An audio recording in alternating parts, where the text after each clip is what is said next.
ইরানকে পরাস্ত করতে নতুন কৌশলে ইসরায়েল। টানা কয়েকদিনের সংঘাতের মধ্যে ইরানের রেজিম চেঞ্জ বা শাসন ব্যবস্থা পরিবর্তনের চেষ্টা চালিয়ে যাচ্ছে তেল আবিব। এরই মধ্যে নেতানিয়াহু ইরানিদের উস্কে দিচ্ছে তাদের সরকারের বিরুদ্ধে এক হওয়ার জন্যে।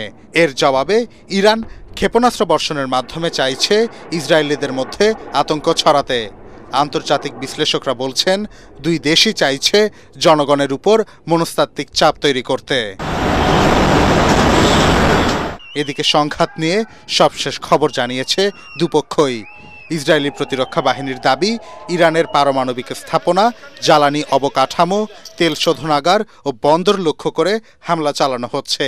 একই সাথে তারা তেহরানের আকাশের নিয়ন্ত্রণ নিয়ে ইসলামিক রেভলিউশনারি গার্ড কর্পসের একাধিক কমান্ড সেন্টারে হামলা চালিয়েছে। এতে সংস্থাটির গোয়েন্দা প্রধান কাজেমি ও তার দুই ডেপুটি নিহত হয়েছেন। এই ঘটনাকে ইরান জাতীয় নিরাপত্তার উপর সরাসরি আঘাত হিসেবে উল্লেখ করে জানায়, ইসরায়েলকে আর বাসযোগ্য থাকতে দেয়া হবে না। ভীষণ এসি নিয়ে এলো মানিব্যাগ গ্যারান্টি অফার।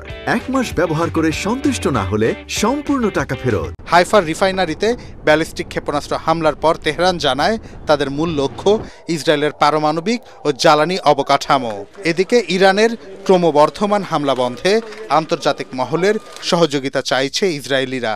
এরই মধ্যে নেতানিয়াহু প্রশাসনকে সহযোগিতা করতে দক্ষিণ চীন সাগর থেকে মধ্যপ্রাচ্যের দিকে যাত্রা শুরু করেছে যুক্তরাষ্ট্রের বিমানবাহী রণতরী USS নিমিটস। এর প্রতিক্রিয়ায় তেহরান হুঁশিয়ারি দিয়ে জানায়, ইহুদি রাষ্ট্রটিকে সহযোগিতা করলে মার্কিন সামরিক ঘাঁটিতেও হামলা চালানো হবে।